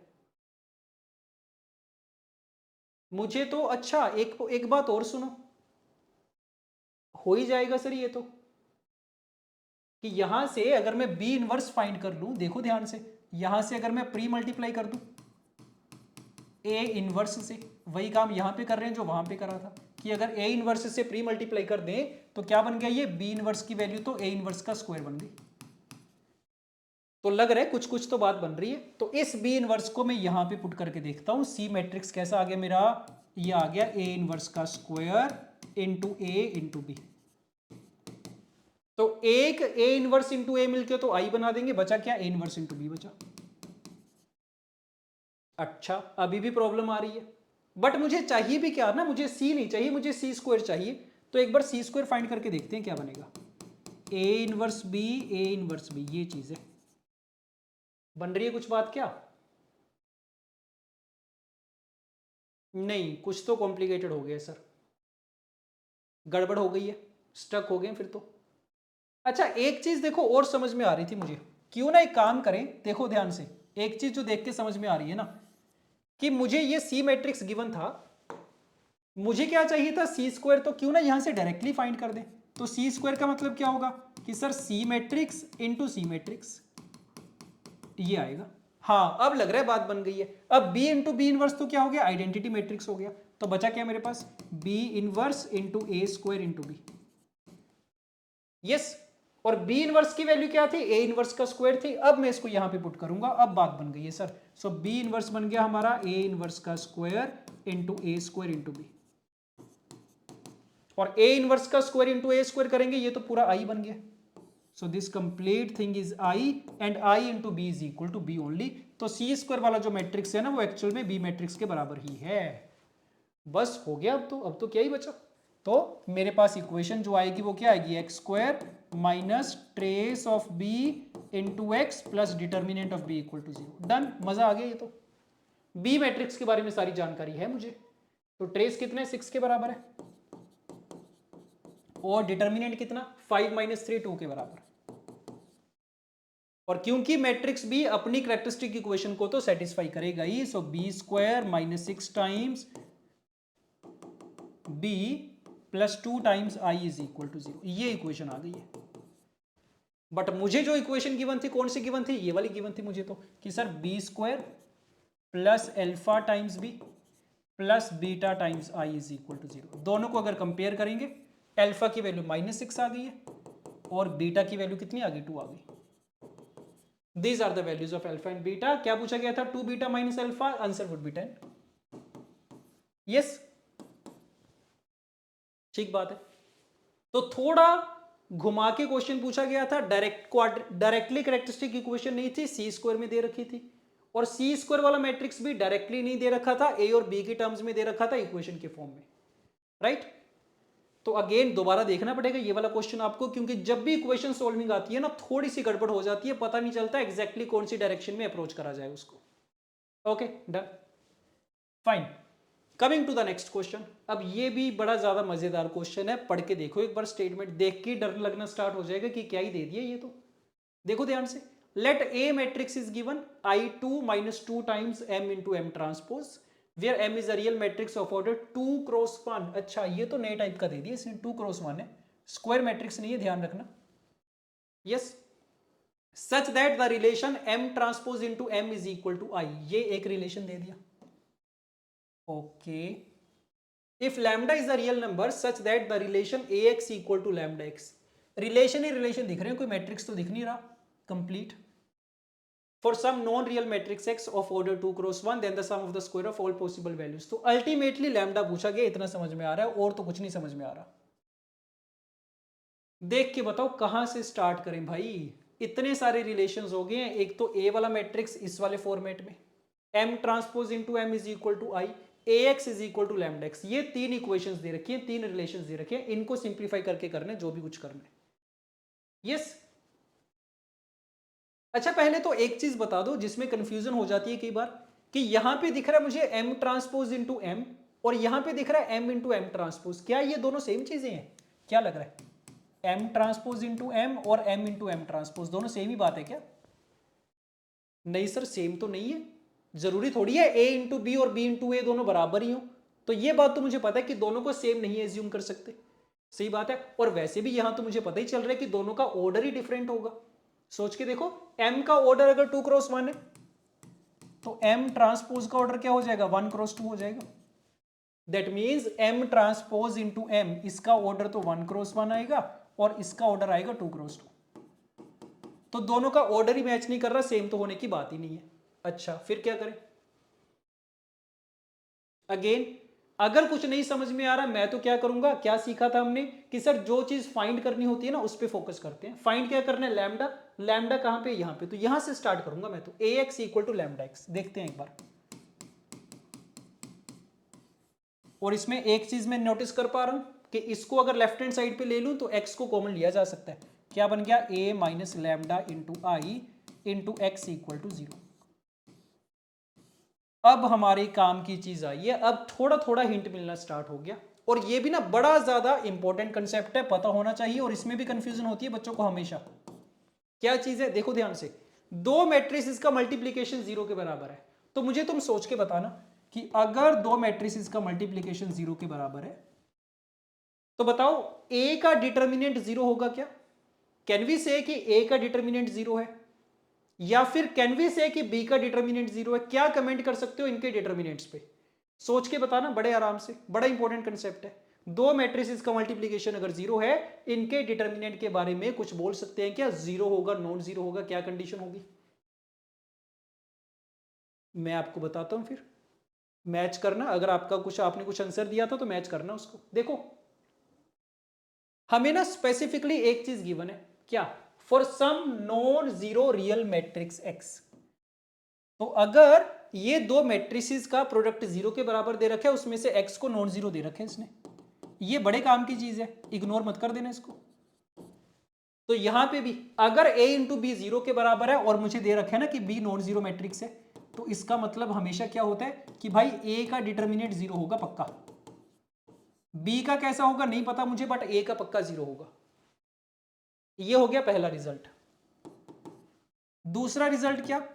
अगेन सेम ही चीज है कि सर अगर a इंटू बी 0 के बराबर है और a नॉन जीरो मैट्रिक्स है तो b का डिटर्मिनेंट 0 होगा। तो जो भी नॉन जीरो मैट्रिक्स होता है ना, उसके अलावा जो दूसरा मैट्रिक्स होता है उसका डिटर्मिनेंट 0 होता है हमेशा। एंड सिमिलरली अगर तीसरी सिचुएशन है कि दो मैट्रिसेस का प्रोडक्ट 0 है, ये भी नॉन जीरो है और बी वाला भी नॉन जीरो मैट्रिक्स है, उसका मतलब क्या होगा? उसका मतलब होगा कि सर दोनों का डिटर्मिनेंट 0 होना पड़ेगा। तो इस वाले कंसेप्ट पे भी काफी बार क्वेश्चंस पूछे जाते हैं, ध्यान रखना। नॉन जीरो मैट्रिक्स के अलावा जो दूसरा मैट्रिक्स है उसका डिटर्मिनेंट हमेशा 0 होता है। और अगर दोनों के दोनों पे कोई कंडीशन नहीं है, पहले वाला भी 0 मैट्रिक्स हो सकता है, दूसरे वाला भी, तो कुछ भी कमेंट नहीं कर सकते डिटर्मिनेंट्स के बारे में, राइट? तो ये एज अ रिजल्ट याद रखूंगा मैं। अब यहां पे देखो सेम सिचुएशन है कि सर दो मैट्रिक्स का मल्टीप्लीकेशन 0 है और क्योंकि ये वाला मुझे दे रखा है नॉन जीरो है, इसका मतलब इससे पहले वाले का डिटर्मिनेंट क्या होगा? 0 होगा। और जैसे ही मैंने ये लिखा मेरे दिमाग में क्या आ रहा है? कैरेक्टरिस्टिक इक्वेशन आ रही है सर। यही तो होती थी, determinant of a minus x I is equal to 0, x की जगह लैम्डा आ गया बस। So this is nothing but the characteristic equation of a। और ये कैसी आएगी? सॉल्व करके पता है मुझे, this will be lambda square minus trace of a into lambda plus determinant of a equal to 0। और अगर मैं a वाले को भी इसमें सेटिस्फाई करवा दूं तो ऐसी आएगी। तो एक बार मैंने लिख के रख ली, अगर जरूरत पड़ेगी तो यूज कर लेंगे इसका।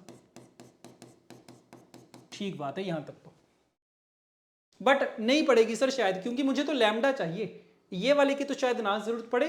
काफी चांसेस है कि इसी की जरूरत पड़ेगी क्योंकि लैम्डा फाइंड करना है। तो ठीक है अब ट्राई करते हैं फिर। तो लैम्डा फाइंड करने के लिए दो चीजें पता करनी पड़ेंगी, ट्रेस ऑफ ए और डिटर्मिनेंट ऑफ ए। वो देखते हैं कहां से आएंगी। उसके लिए क्या क्या इंफॉर्मेशन थी मेरे पास? एक तो ये था, एक ये था। तो देखो एक काम कर सकते हैं, अगेन अगर कुछ नहीं समझ में आ रहा तो ए मैट्रिक्स को एज्यूम कर लेता हूं मैं a b c d type का, क्योंकि 2x2 का मैट्रिक्स है। यस, करें स्टार्ट? तो देखो कर रहे हैं एक बार। एक तो मेरे पास ये रिलेशन है m transpose into M is equal to I,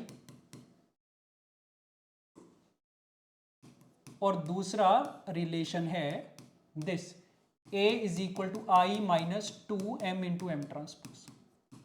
तो सारा कुछ किस पे टिका हुआ है? m पे टिका हुआ है। अगर m आ गया तो a भी आ जाएगा।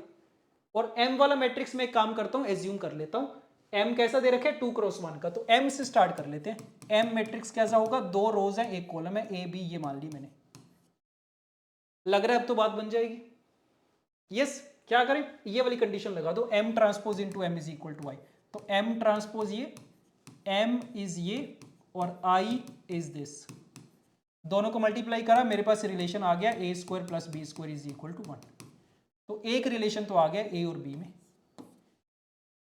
और a फाइंड करना था मुझे, a फाइंड कर लेते हैं, वैल्यूज पुट कर देते हैं। Identity matrix -2 times m into M transpose. So m क्या था हमारा? This is m into M transpose is this. Yes, क्या बन गया ये? करो solve. 1 0 0 1 -2 times first row and first column, this is a square, second row and second column b square. कुछ गड़बड़ कर दिया मैंने। m इंटू एम ट्रांसपोज था, m वो हो गया, m ट्रांसपोज ये हो गया, फर्स्ट रो फर्स्ट कॉलम। अच्छा मैंने गड़बड़ करी है, सॉरी। तो इन दोनों को मल्टीप्लाई करेंगे तो क्या आएगा? Again first row first column a square, first row second column a b, second row first column, second row second column, ये चीज आएंगे। यस, तो ए मैट्रिक्स मेरे पास आ चुका है, दोनों को माइनस करके 1 minus 2a square minus 2ab minus 2ba and 1 minus 2b square. अब ए मैट्रिक्स तो आ गया, मुझे चाहिए क्या? ट्रेस चाहिए और डिटर्मिनेंट चाहिए। दोनों चीजें फाइंड कर सकते हैं क्या? हाँ जी, हो जानी चाहिए। ट्रेस ऑफ ए देखो क्या आएगा, दोनों को ऐड करूंगा तो 2 minus 2 times A square plus b square. A square plus b square कितना था? 1 के बराबर, ये तो 0 ही आ गया। So trace of A is equal to 0। Determinant of A भी फाइंड कर लेते हैं, क्या बनेगा? इन दोनों का multiplication. So 1 minus this plus 4a square b square minus 4a square b square, ये पूरा कैंसिल आउट हो गया। a square plus b square की वैल्यू 1 है, तो ये -1 आ गया। दोनों चीजें आ गई हैं, ट्रेस भी आ गया, डिटर्मिनेंट भी आ गया। यहां पे पुट कर देता हूं मैं, तो इसकी तो जरूरत थी नहीं मुझे। यस, इसमें अगर मैं पुट करूंगा तो what are we getting is lambda square minus 0 into lambda minus 1 equal to 0। देख रहे हो, लैम्डा की दो वैल्यूज आ गई हैं, प्लस और -1। और पूछा क्या गया था? Sum of the squares of all the possible values of lambda, दोनों का स्क्वायर करके ऐड करना है। तो 1 का स्क्वायर और -1 का स्क्वायर दोनों को ऐड करोगे, आंसर वुड बी 2। तो बड़ा ज्यादा कॉम्प्लिकेटेड क्वेश्चन था, मैं तो यही बोलूंगा। एग्जाम में अगर आ गया तो ऐसा क्वेश्चन सोल्व करना काफी ज्यादा मुश्किल है, क्योंकि पहली चीज तो देखो, 3 इक्वेशंस देख के डर जाते हैं हम लोग, पता ही नहीं चलता कहां से स्टार्ट करें। तो चलो उसका तो हमने तरीका ढूंढ लिया कि सर जो चीज पूछी गई है ना वहां से स्टार्ट करते हैं, तो यहां से स्टार्ट करा मैंने, और फिर ये वाली चीज आ गई।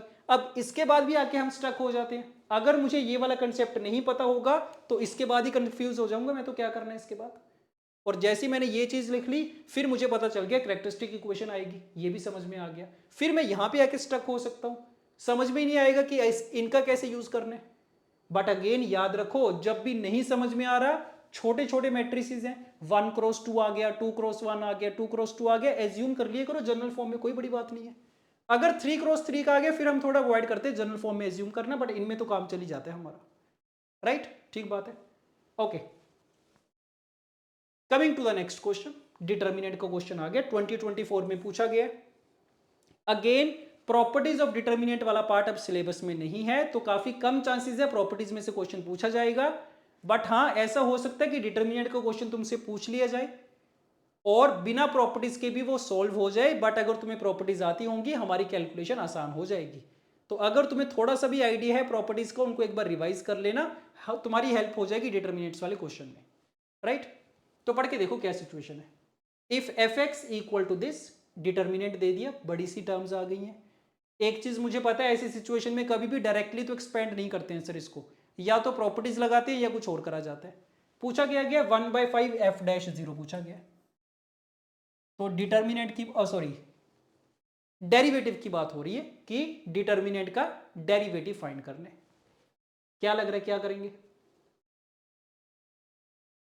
एक तरीका तो मुझे पता है कि सर पहले ना मैं फंक्शन को सिंप्लीफाई करूंगा, सिंप्लीफाई करके फिर उसको डिफरेंशिएट कर देंगे। एक तो ये तरीका होता है। दूसरा तरीका बिना सिंप्लीफाई करके डायरेक्टली डिफरेंशिएट करना। ये दो तरीके मेरे पास हमेशा अवेलेबल होते हैं इस टाइप के क्वेश्चंस में। यस, तो दोनों से एक बार ट्राई करके देखते हैं अगर बात बनेगी। मेथड 1 तो क्या कि सर डायरेक्टली डिफरेंशिएट करें, ये करना तो आता ही है मुझे। और मेथड 2 क्या, पहले सिंप्लीफाई करेंगे फिर देखी जाएगी डिफरेंशिएट करने की।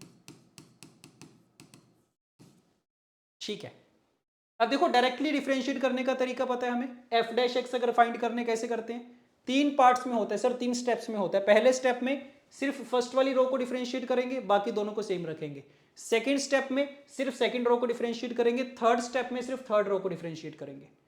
तो क्या लग रहा है, ये समझदारी वाला तरीका लग रहा है क्या कि 3 डिटर्मिनेंट्स में ब्रेक करें, डिफरेंशिएट करें इसको? तो वैसे तो नहीं लग रहा, बट एक चीज हमारी फेवर में है कि सर मुझे ना एफ डैश एक्स नहीं चाहिए, मुझे एफ डैश 0 चाहिए। तो मतलब जब मैं डिफरेंशिएट करूंगा उसके बाद डायरेक्टली एक्स को 0 पुट कर दूंगा मैं। तो क्यों ना पहले ही पुट कर दे। पहले का मतलब क्या कि जब मैं डिफरेंशिएट कर रहा हूँ साथ साथ में एक्स को 0 पुट करते जाते हैं। जैसे डिफरेंशिएट कर दिया एक्स को 0 पुट कर दिया। तो देखो मैं डायरेक्टली एफ डैश 0 लिखने की ट्राई करूंगा टाइम सेव करने के लिए। देखना ध्यान से, second row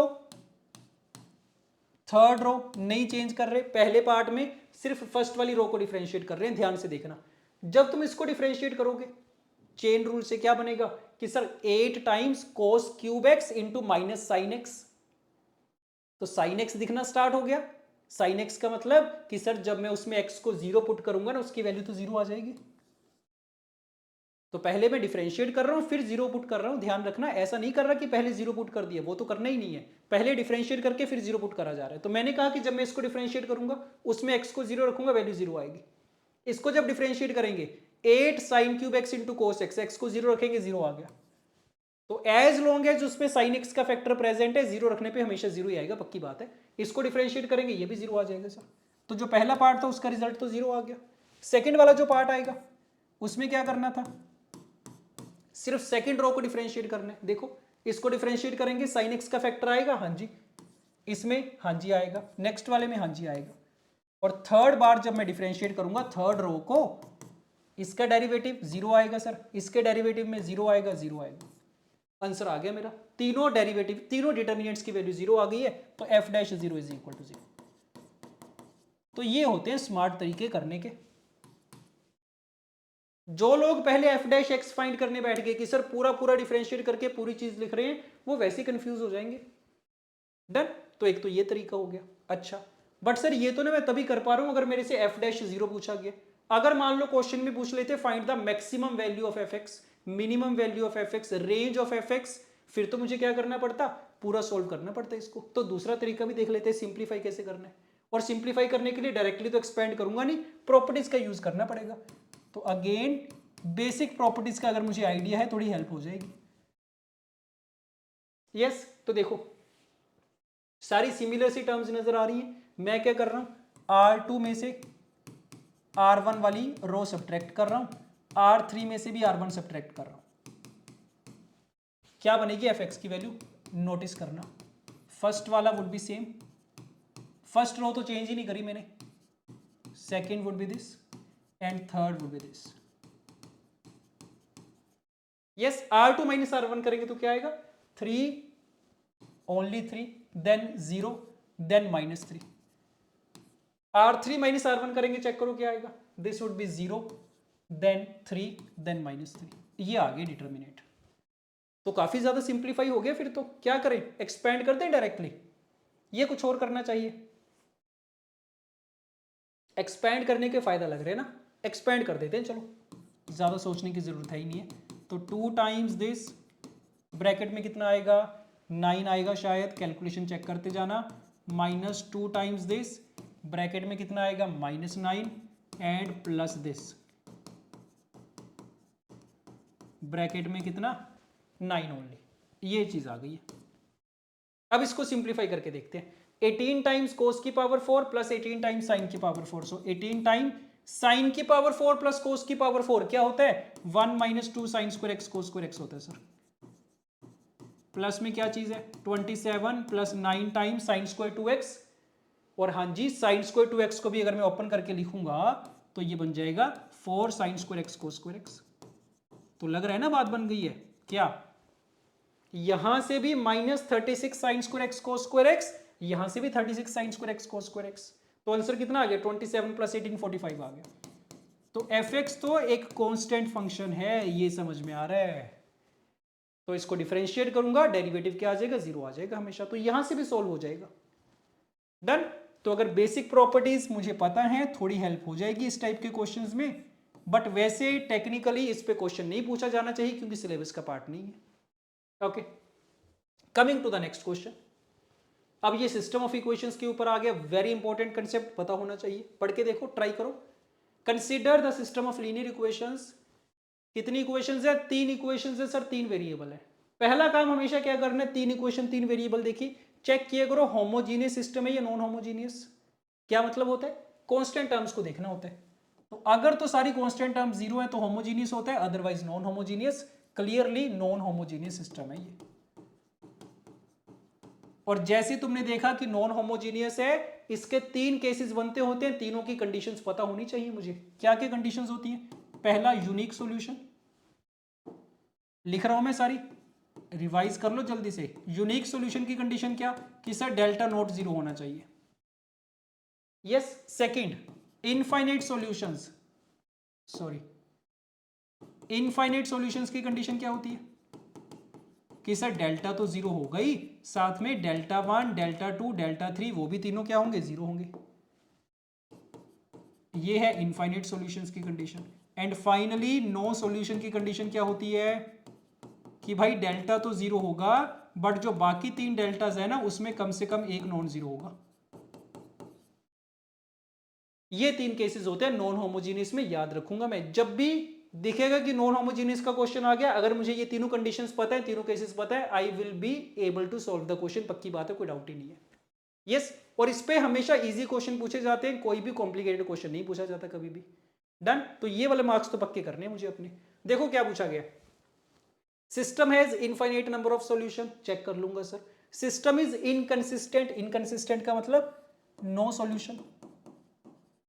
then system has unique solution, check कर लेंगे। सिस्टम इज कंसिस्टेंट, कंसिस्टेंट का मतलब कि भाई कम से कम एक सॉल्यूशन तो हो उसका। Yes, has at least 1 solution. बस इसमें तो फॉर्मूला लगा के ना कंडीशंस लगा के चेक ही कर रहे हैं, कैलकुलेशन ही बनेगी जो भी बनेगी। तो कर लेते हैं एक बार जल्दी से। पहला स्टेप हमेशा क्या करना है डेल्टा चेक करना है। कभी भी डेल्टा 1 डेल्टा 2 से स्टार्ट मत करना, ऑलवेज स्टार्ट विद डेल्टा। तो डेल्टा चेक करो क्या आएगा, डिटर्मिनेंट 1 1 1, सेकेंड इक्वेशन से 1 2 लैम्डा स्क्वायर, और थर्ड इक्वेशन से 1 3 एंड लैम्डा। सोल्व करके देखते हैं इसको क्या बन रहा है। सो this is 1 into this minus 1 into lambda minus lambda square plus 1 into 3 minus 2, ऐसा कुछ आ रहा है। सो 2 lambda minus lambda is lambda minus 2 lambda square plus 1। Yes, lambda minus 2 lambda square plus 1 आ गया। तो क्लियरली एक रूट तो क्या हो जाएगा लैम्डा इज इक्वल टू 1 हो जाएगा। तो एक फैक्टर इज लैम्डा, लैम्डा की वैल्यूज लिख लेते हैं, ठीक है चलो। लैम्डा माइनस 1 और दूसरा factor is minus 2 lambda minus 1। ये डेल्टा की वैल्यू आ गई है। तो क्या पता चला कि सर डेल्टा 0 कब होगा ना, लैम्डा इज इक्वल टू 1 पे और लैम्डा इक्वल टू -1/2 पे 0 होगा। डन। इतनी जानकारी मुझे मिल गई है डेल्टा से। अगेन एक चीज और सुनो, कभी भी ये काम मत करना कि डेल्टा भी फाइंड करके बैठ गए, डेल्टा 1 भी फाइंड कर लिया, डेल्टा 2 भी, डेल्टा 3 भी, एक एक डेल्टा करके फाइंड करेंगे और ऑप्शंस को एलिमिनेट करते जाएंगे।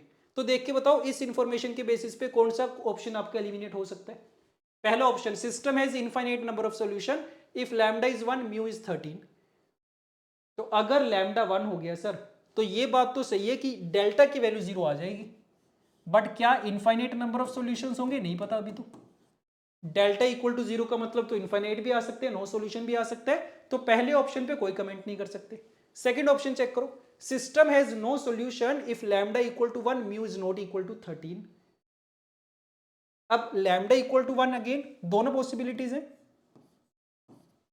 ये मुझे चेक करना पड़ेगा। म्यू नॉट इक्वल टू 13 वाले केस, इसके बारे में भी नहीं कमेंट कर सकते।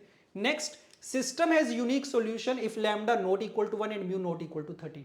अब इसमें जब भी कंफ्यूजन हो याद रखा करो, यूनिक सॉल्यूशन का मतलब सिर्फ डेल्टा पे कंडीशन है, डेल्टा 1 डेल्टा 2 डेल्टा 3 पे कोई कंडीशन नहीं है। तो अगर डेल्टा नॉन जीरो हो गया मतलब यूनिक सॉल्यूशन हो जाएगा, ये बात पक्की है। तो क्या लग रहा है, थर्ड वाली स्टेटमेंट करेक्ट हो सकती है क्या? अब लोग बोलेंगे हाँ जी सर करेक्ट होगी ये तो, क्योंकि लैम्डा नॉट इक्वल टू 1 कर दिया, लैम्डा नॉट इक्वल टू 1 कर दिया, इसका मतलब डेल्टा नॉट इक्वल टू 0 हो जाएगा। नहीं, ये तो कोई जरूरी नहीं है। अगर लैम्डा की वैल्यू नॉट इक्वल टू 1 हो गई बट इक्वल टू -1/2 हो गई, लैम्डा नॉट इक्वल टू 1 का मतलब क्या है, क्या बोलना चाह रहे हैं कि लैम्डा कैसा होगा, ऑल रियल नंबर एक्सेप्ट 1, ये बोलना चाह रहे हैं। तो क्या ये जरूरी है कि जब भी लैम्डा की वैल्यू इस इंटरवल में आएगी हमेशा यूनिक सॉल्यूशन होगा? तो नहीं सर, ये तो कोई जरूरी नहीं है। अगर लैम्डा की वैल्यू -1/2 हो गई उस केस में तो यूनिक सॉल्यूशन हो ही नहीं सकता। तो मेरे हिसाब से तो ये वाली स्टेटमेंट यहीं पे हम बोल सकते हैं कि सर इनकरेक्ट हो गई है। समझ पा रहे हो क्या? थोड़ी कॉमन सेंस लगानी है, थोड़ी वर्डिंग ध्यान से समझने की ट्राई करनी है। क्या बोल रहे हैं ये बोल रहे सिस्टम का यूनिक सॉल्यूशन होगा जब भी लैम्डा की वैल्यू नॉट इक्वल टू 1 होगी। ये तो कहना गलत है, क्योंकि अगर लैम्डा की वैल्यू -1/2 हो गई फिर तो यूनिक सॉल्यूशन हो ही नहीं सकता। तो थर्ड वाली स्टेटमेंट डायरेक्टली इनकरेक्ट हो गई है, और इनकरेक्ट पूछी गई थी, यही आंसर आ जाएगा मेरा। तो मैंने तो यहीं से बता दिया और मुझे कैलकुलेशन करने की जरूरत ही नहीं है। अब किसी को अगर अभी भी नहीं समझ में आया तो फिर क्या करेंगे, फिर डेल्टा 1 फाइंड करेंगे सर बैठ के, वो भी देख लो एक बार। डेल्टा 1 का मतलब क्या होता है कि जो मैंने डेल्टा लिखा है उसके फर्स्ट कॉलम को मुझे रिप्लेस करना होता है किससे, कांस्टेंट टर्म से, 5 9 और म्यू, इससे रिप्लेस कर दूंगा मैं। डन। तो देखो करते हैं, डेल्टा 1 में क्या आएगा, फर्स्ट वाले को रिप्लेस कर दिया 5 9 और म्यू, सेकंड वाला कॉलम 1 2 3, थर्ड वाले कॉलम में ना अब मैं क्या करूंगा, देखो जितने भी ऑप्शंस हैं या तो लैम्डा की वैल्यू 1 चल रही है या नॉट इक्वल टू 1 है। यस, तो नॉट इक्वल, एक काम करते हैं चलो, इसमें तो दो वेरिएबल आ गए हैं सर, लैम्डा भी आ गया म्यू भी आ गया। मैं क्या करता हूं ना, डेल्टा 3 फाइंड कर लेता हूं बैठ के। डेल्टा 3 फाइंड करना मेरे लिए ज्यादा इजी है। क्यों? देखो फर्स्ट वाला कॉलम तो सेम है, सेकंड वाला कॉलम सेम है, थर्ड कॉलम को रिप्लेस कर दूंगा मैं 5 9 और म्यू से। तो एक ही वेरिएबल है ना, सोल्व करना आसान हो जाएगा। सो क्या बनाइए, सोल्व करो, 2 mu -27 mu -9 plus 5 into 1। So 2 mu minus mu is mu -26 -22, mu -13 आ रहे हैं, ठीक बात है, समझ में आ रहा है सर। तो डेल्टा 3 की वैल्यू म्यू -13 है। अब सारा दूध का दूध पानी का पानी हो गया। क्या पता चल गया कि सर अगर तो म्यू की वैल्यू नॉट इक्वल टू 13 हो गई ना, फिर तो डेल्टा 3 नॉट इक्वल टू 0 हो जाएगा, और अगर म्यू की वैल्यू 13 है फिर डेल्टा 3 0 हो जाएगा। अब फिर से चेक करके देखते हैं सारी स्टेटमेंट्स को। फर्स्ट वाली स्टेटमेंट में क्या बोला गया था, इनफाइनाइट नंबर ऑफ सॉल्यूशन होंगे अगर लैम्डा 1 है म्यू 13 है। तो सही है क्या? अगेन डायरेक्ट एग्जैक्टली नहीं बोल सकते सर सही होगा कि नहीं, क्योंकि अगर लैम्डा 1 है डेल्टा 0 हो जाएगा, अगर म्यू 13 है डेल्टा 3 0 हो जाएगा। बट अभी भी मैंने डेल्टा 1 डेल्टा 2 तो चेक करा ही नहीं है, तो या तो मुझे डेल्टा 1 डेल्टा 2 भी चेक करना पड़ेगा लैम्डा इक्वल टू 1 रख के। बट कोई नहीं, वेट करो। सेकंड वाली स्टेटमेंट क्या थी, सिस्टम का नो सोल्यूशन होगा अगर लैम्डा 1 है म्यू नॉट इक्वल टू 13 है। ये बात तो सही है, लैम्डा 1 आ गया मतलब डेल्टा 0 हो गया, म्यू नॉट इक्वल टू 13 का मतलब डेल्टा 3 नॉट इक्वल टू 0 हो गया।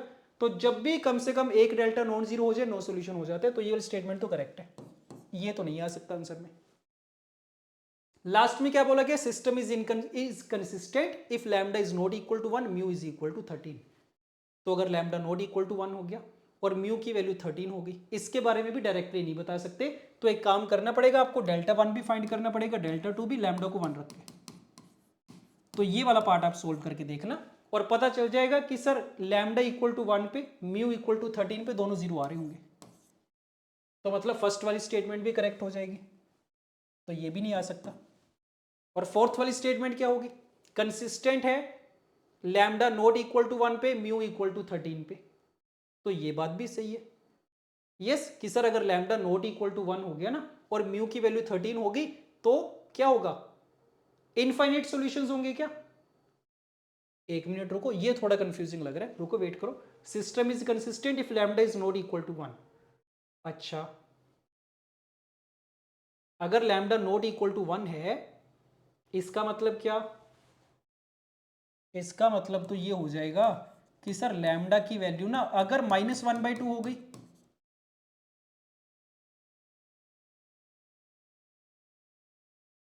ठीक है सही बात है। देखो डेल्टा 1 की वैल्यू 0 आ रही होगी आपकी, हमेशा डेल्टा 2 की वैल्यू भी 0 आ रही होगी, ये चेक करके देखना पड़ेगा। और अगर लैम्डा की वैल्यू -1/2 हो गई उस केस में क्या होगा, इनफाइनाइट सॉल्यूशंस आ जाएंगे म्यू इक्वल टू 13 पे। और अगर लैम्डा की वैल्यू -1/2 के बराबर नहीं होगी तो चेक करो लैम्डा 1 भी नहीं है, लैम्डा -1/2 भी नहीं है, तो नो सॉल्यूशन आ जाए, यूनिक सॉल्यूशन आ जाएगा उस केस में। थोड़ा कंफ्यूजिंग हो गया मुझे पता है, और हमेशा हो जाता है ये वाला क्वेश्चन कंफ्यूजिंग, तो एक बार दोबारा से देखना पड़ेगा। यस बट अगेन मेरा आंसर तो डेल्टा को सोल्व करके आ गया था अगर मैं थोड़ा सा भी ध्यान से करूंगा। तो क्वेश्चन आसान है बट क्योंकि सारे केसेस एक साथ पूछ ली गए इसलिए थोड़ी सी कंफ्यूजन हो गई है, दोबारा एक बार देखना इसको। यस ये समझ में आ रहा है क्या कि डेल्टा को सोल्व करके हमारा आंसर कैसे आया था, और अगर ये नहीं समझ में आ रहा फिर ये दोनों भी सोल्व करके देखना, डेल्टा 1 डेल्टा 2 पूरी क्लैरिटी आ जाएगी आपको। ठीक बात है, डन। तो ये मैं आपके ऊपर छोड़ रहा हूं, एक बार रिवाइज करना है इसको। ओके, एक और सिमिलर क्वेश्चन है, तीन इक्वेशन तीन वेरिएबल दे रखी है, नॉन होमोजीनियस सिस्टम है, क्या पूछा गया, इनफाइनाइटली मैनी सॉल्यूशन की कंडीशन पूछी गई है। सो this is the homework question for you. Condition मुझे पता है कि सर डेल्टा 0 होता है, डेल्टा 1 डेल्टा 2 डेल्टा 3 भी 0 होते हैं। इसका आंसर आपको मुझे बताना है कमेंट्स में कि क्या आएगा। ये सेकंड होमवर्क क्वेश्चन है आपका, right. Okay, one last question, एक क्वेश्चन और करेंगे सिस्टम ऑफ इक्वेशंस पे again. If the system of equation this, तीन इक्वेशन है तीन वेरिएबल है, बताया था आपको, चेक करेंगे होमोजीनियस है कि नॉन होमोजीनियस है, तो सर तीनों जीरोज है, होमोजीनियस सिस्टम है। होमोजीनियस के भी सारे केसेस मुझे याद होने चाहिए, कितने केसेस होते हैं इसमें, दो केसेस होते हैं सर। नॉन होमोजीनियस में तीन थे, इसमें दो ही होंगे। पहला केस कौन सा, यूनिक सॉल्यूशन वाला, यूनिक सॉल्यूशन की condition delta not equal to 0, same condition है। और एक चीज पता होनी चाहिए कि ये जो यूनिक सॉल्यूशन आता है ना, कौन सा आता है ये हमेशा, x equal to 0, y equal to 0, z equal to 0, ये वाला सॉल्यूशन होता है जो यूनिक सॉल्यूशन होता है। तो मतलब मुझे फाइंड करने की भी जरूरत नहीं है, हमेशा यही होगा, फिक्स है ये। और इसको क्या बोल देते हैं, ट्रिवियल सॉल्यूशन भी बोल देते हैं। तो ये वाली टर्म्स भी मुझे पता होनी चाहिए। ये पहला केस हो गया। दूसरा केस कौन सा होता है, इनफाइनाइट सॉल्यूशंस वाला, when delta is equal to 0, यही दो केसेस हैं। यस, नो सॉल्यूशन वाला केस नहीं आ सकता क्योंकि 0 0 0 तो हमेशा सेटिस्फाई कर ही जाएगा। तो काफी बार क्वेश्चन में लिखा होता है नॉन ट्रिवियल सॉल्यूशन, जैसे देखो यहां पे लिखा गया। तो नॉन ट्रिवियल सॉल्यूशन का मतलब कि ट्रिवियल सॉल्यूशन नहीं चाहिए मुझे, तो मतलब कौन से केस की बात हो रही है, इनफाइनाइट की बात हो रही है। तो जब भी नॉन ट्रिवियल की बात करेंगे इनफाइनाइट पूछा गया मतलब। तो बस क्वेश्चन आसान हो गया मेरा, अगर मुझे ये सारा कंसेप्ट पता है कि सर होमोजीनियस सिस्टम गिवन है, नॉन ट्रिवियल सॉल्यूशन पूछा गया है, मतलब मुझे क्या करना है, सिंपली डेल्टा को 0 करना है। वहां से क्या आ जाएगा, अल्फा की वैल्यूज आ जानी चाहिए यहां से, फिर तो ट्रिग्नोमेट्री का क्वेश्चन बन जाएगा, हो जाएगा सॉल्व। यस, कर दें जल्दी से, कैलकुलेशन बचिए कर देते हैं। देखो डेल्टा क्या आएगा, determinant of 1 √2 sine alpha √2 cos alpha, ऐसा कुछ बन गया। ट्रिग्नोमेट्रिक फंक्शंस चल रहे हैं, थोड़ा ध्यान से करना पड़ेगा, 0 के बराबर करना है इसको। क्या करें, कुछ प्रॉपर्टीज लगाएं या डायरेक्टली एक्सपेंड कर दें, डायरेक्टली कर देते हैं ना, कुछ ज़्यादा अगर नहीं, डायरेक्टली अगर कुछ नहीं स्ट्राइक कर रहा तो ज़्यादा सोचने की ज़रूरत नहीं है, एक्सपेंड कर देते हैं। तो 1 इंटू माइनस, देखते जाना, minus cos square alpha minus sine square alpha -1 आ गया, ठीक बात है।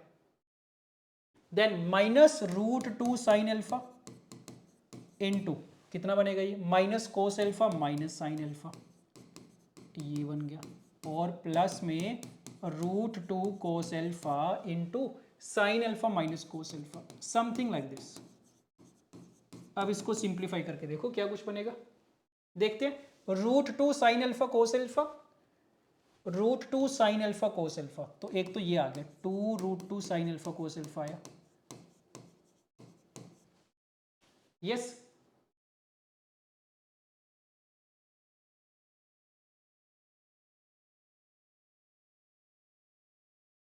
ठीक बात है।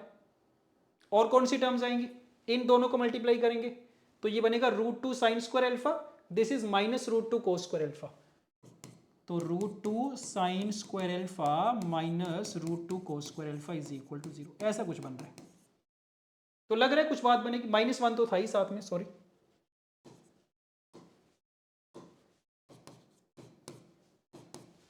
लग रहा है कुछ तो बात बनेगी क्या, कि सर ये तो साइन टू एल्फा में बन जाएगा, दिस विल बिकम कितना, root two sine two alpha. और इसको भी अगर तुम ध्यान से देखो ना, रूट टू कॉमन लेंगे, ब्रैकेट में आएगा sine square alpha minus cos square alpha, तो माइनस कोस टू एल्फा बन जाएगा वो तो। So this is minus root two cos two alpha. सारा कुछ डबल एंगल्स में आ गया, पूरी इक्वेशन डबल एंगल्स में आ गई है। So we have root two sine two alpha minus root two cos two alpha is equal to 1। Trigonometric equation का क्वेश्चन बन गया। अगेन ट्रिग्नोमेट्रिक इक्वेशन भी सिलेबस का पार्ट नहीं है, बट खूब क्वेश्चंस पूछे गए 2024 में, और अगर उसमें से नहीं पूछे जाएंगे तो किसी और चैप्टर में तो ट्रिग्नोमेट्रिक इक्वेशन का यूज आ ही जाएगा तुम्हारे पास। तो बेसिक इक्वेशन तो सोल्व करनी आनी चाहिए। क्या लग रहा है, सोल्व हो जाएगी, हो जानी चाहिए। देखो ध्यान से एक बार, रूट टू से अगर मैं डिवाइड कर दूं, क्या सिचुएशन है, sine two alpha minus cos two alpha is equal to 1/√2, yes.